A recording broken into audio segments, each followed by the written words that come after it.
Hello everyone, welcome back to my channel biology planet. कैसे हैं आप सब? अच्छे होंगे। अगर आपने अभी तक मेरा चैनल सब्सक्राइब नहीं किया है so please subscribe it and share it also. Okay, so students, we have discussed about discovery of cell in earlier videos, right? And today we are going to discuss about the cell theory. Cell theory. थोड़ा सा recall कर लेते हैं हम लोगों ने अभी तक क्या पढ़ा है, राइट? पहले हम पढ़ चुके हैं। सबसे पहले किसने सेल को डिस्कवर किया? Who has discovered the cell? So there was a scientist named Robert Hooke discovered cell in 1665, right? Robert Hooke scientist थे जिन्होंने 1665 में सेल को डिस्कवर किया। स्टूडेंट, दैट टाइम बहुत एडवांस तरीके के माइक्रोस्कोप नहीं थे, तो उस टाइम सेल को डिस्कवर करना इतना इजी भी नहीं था।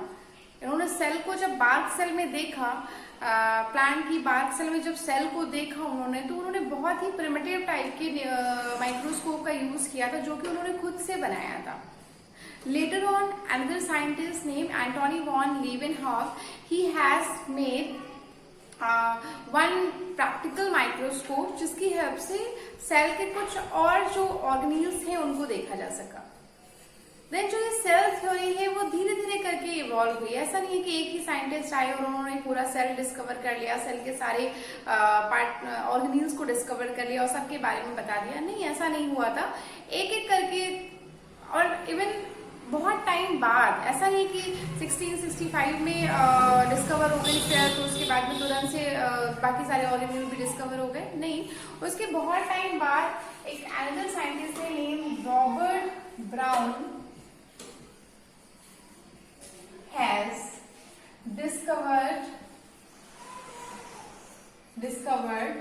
nucleus, right? रॉबर्ट ब्राउन ने सेल के अंदर एक डेंस बॉडी को देखा जिसे उन्होंने न्यूक्लियस का नाम दिया। ये जो न्यूक्लियस था actually it was just like the brain. ये ब्रेन की तरह था। जैसे ब्रेन का काम क्या होता है, ब्रेन हमारी बॉडी के सारे फंक्शंस को रेगुलेट करता है, बिल्कुल वैसे ही न्यूक्लियस का फंक्शन था कि न्यूक्लियस सेल के सारे फंक्शंस को रेगुलेट करता है, सारे फंक्शंस को कंट्रोल करता है, ठीक है? तो इसलिए हम न्यूक्लियस को ब्रेन ऑफ द सेल भी कहते हैं। Then there was another scientist named Schleiden and Schwann.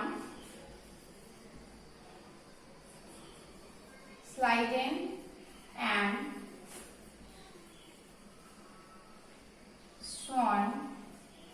He has given a cell theory. Right, इन्होंने एक सेल थ्योरी दी, उन्होंने सेल के बारे में बताया। आप इसमें देखिए धीरे धीरे की जो सेल थ्योरी है वो एवोल्यूशन पे बेस्ड है। सबसे पहले हमें पता चला, सबसे पहले हमें सेल के बारे में पता चला, फिर हमें पता चला कि सेल में एक न्यूक्लियस होता है, फिर हमें पता चला कि सेल में प्रोटोप्लाज्म होता है। That protoplasm was discovered by परकिंजे। मैं पहले भी बता चुकी हूँ आपको, परकिंजे ने डिस्कवर किया था। देन माइक्रोस्कोप का की डिस्कवरी हुई, इन्वेंशन हुआ, तो वो किया एंटोनी वॉन लीवेनहॉक ने। फिर स्लाइडन एंड शॉन ने सेल थ्योरी दी। अब ये सेल थ्योरी क्या है, हम इसके बारे में पढ़ने जा रहे हैं।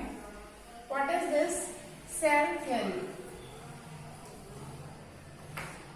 According to this cell theory, all the living organisms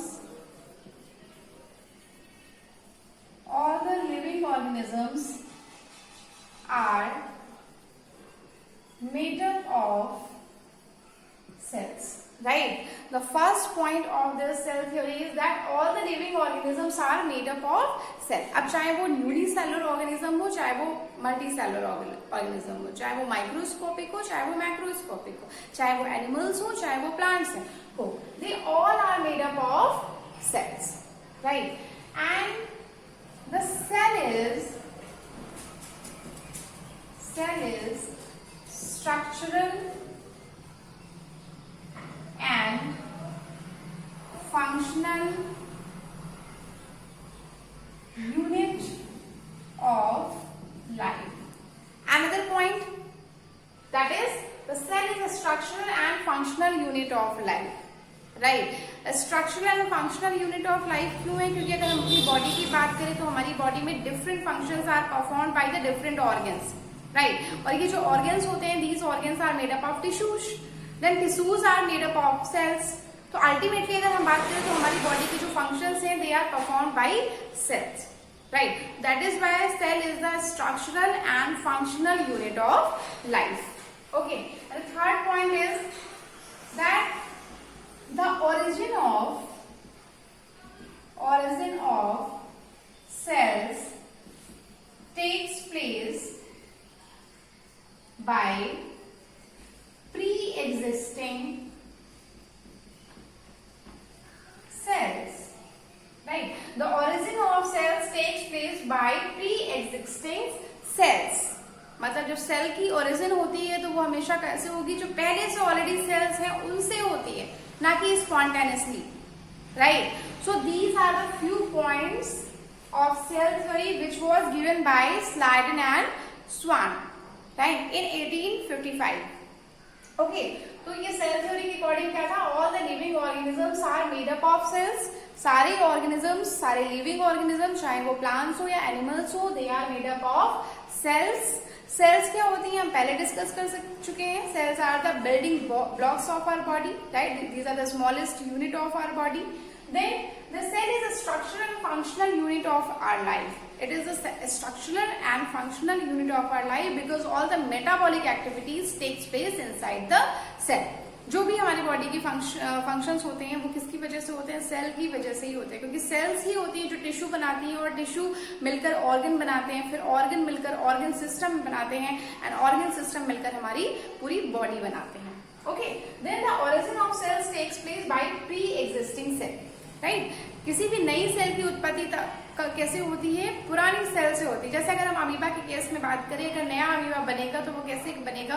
ये पुराने अमीबा के बाइनरी फिजन से बनेगा, राइट. तो these are the few points of cell theory.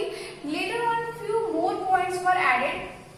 कुछ और भी पॉइंट्स ऐड किए गए सेल थ्योरी में. मेन पॉइंट्स हमारे ये 3 पॉइंट्स थे. इसमें कुछ और भी पॉइंट्स ऐड किए गए, जैसे कि nucleic acid is present as genetic material in all the cells, right. बाद में ये पॉइंट भी ऐड किया गया that nucleic acid is present as genetic material in all the cells, जिनको हम DNA और RNA के नाम से जानते हैं. तो in higher organism DNA, that is deoxyribose nucleic acid, right. So it is in the form of genetic material in all the higher organisms, right. Nucleic acid word यहाँ पर आया है. तो न्यूक्लिक एसिड की डिस्कवरी सर फ्रेडरिक मिशर ने की थी. Okay, nucleic acid को किसने डिस्कवर किया था? It was sir Frederick Miescher. Okay, so second point इसमें नेक्स्ट जोड़ा गया that all the organisms, all the living organisms starts their life from single cell. तो ये कुछ पॉइंट्स थे जो सेल थ्योरी में बताए गए. सबसे पहले क्या बताया गया? That all the living organisms are made up of single cells. All the living organisms are made up of cells. Cells are the building blocks of the body. And cell is the structure and functional unit of life. Then new cell arises from the pre-existing cell. इसके साथ साथ में कुछ और भी points जोड़े गए, जैसे कि nucleic acid is present as a genetic material in all the cells and each and every organism starts its life from a single cell, right. अचानक से बहुत बड़ी सी बॉडी नहीं बने. जैसे किसी एक घर को बनाने के लिए हमें एक एक ईंट को जोड़ के घर को बनाना होता है, बिल्कुल वैसे ही ह्यूमन बॉडी और अदर ऑर्गेनिजम्स की body building blocks that is cell से मिलकर बनी होती है. ओके, तो ये थी हमारी सेल थ्योरी. अब हम पढ़ते हैं टाइप्स ऑफ सेल के बारे में. ओके, अब हम पढ़ने जा रहे हैं टाइप्स ऑफ सेल के बारे में. Types of cell. तो टाइप्स ऑफ सेल हमारी होती हैं दो तरीके की। The first one is prokaryotic cell, prokaryotic cell, and second one is eukaryotic cell. Second one is eukaryotic cell. Prokaryotic, pro means primitive and karyon means, karyotic word is taken from karyon, ये karyon से लिया गया है। Carrion जिसका मतलब होता है nucleus, right, इसका मतलब होता है न्यूक्लियस। सो प्रोकैरियोटिक सेल्स में जो न्यूक्लियस होता है वो बहुत ही प्रिमिटिव टाइप का होता है। प्रिमिटिव मतलब जो इसमें इस न्यूक्लियस में जो जेनेटिक मटेरियल होगा, राइट, वो किसी भी कवरिंग से कवर नहीं होगा। या फिर हम ये भी कह सकते हैं कि nucleus will not be having the nuclear membrane, या फिर nuclear membrane will be absent। तो यहां पर क्या होगा, nuclear membrane will be absent, will be absent। इसका एग्जाम्पल आपका हो जाता है बैक्टीरिया, बैक्टीरिया इसका एग्जाम्पल है प्रोकैरियोटिक सेल का। देन यूकैरियोटिक सेल्स की बात करते हैं तो karyon, that is the nucleus, it will be the well developed. So हम अभी यहाँ पर डिस्कस कर रहे थे यूकैरियोटिक सेल के बारे में। तो यूकैरियोटिक सेल्स में क्या होगा, ये जो कैरियन होगा, karyon will be well developed, means nucleus will be well developed. Well developed का मतलब यहाँ पर क्या है, that nuclear membrane will be present. Okay, then eukaryotic cells can be further divided into two categories, that is a unicellular and multicellular। Unicellular की अगर हम बात करें तो यहाँ पर वो ऑर्गेनिजम्स आ जाएंगे जिनमें जो सेल है सिर्फ एक ही सेल प्रेजेंट है, मीन्स ऐसे organisms which are made up of only one cell, only single cell, just like amoeba, right, means इस अमीबा की बॉडी के जितने भी फंक्शंस होंगे वो एक ही सेल के थ्रू परफॉर्म किए जाएंगे। Okay, then multicellular, multi means many, means अब इसमें वो ऑर्गेनिजम्स आएंगे जिनकी बॉडी बहुत सारे सेल से मिलकर बनी होगी, means more than one cell से मिलकर बनी होगी, राइट। यहाँ पर आपके बहुत सारे ऑर्गेनिजम्स आ जाएंगे जैसे कि पोरीफेरा, सीलेंट्रेटा, आर्थ्रोपोडा, मैमेलिया, तो ये सारे ऑर्गेनिजम्स में आ जाएंगे मल्टी सेलुलर में।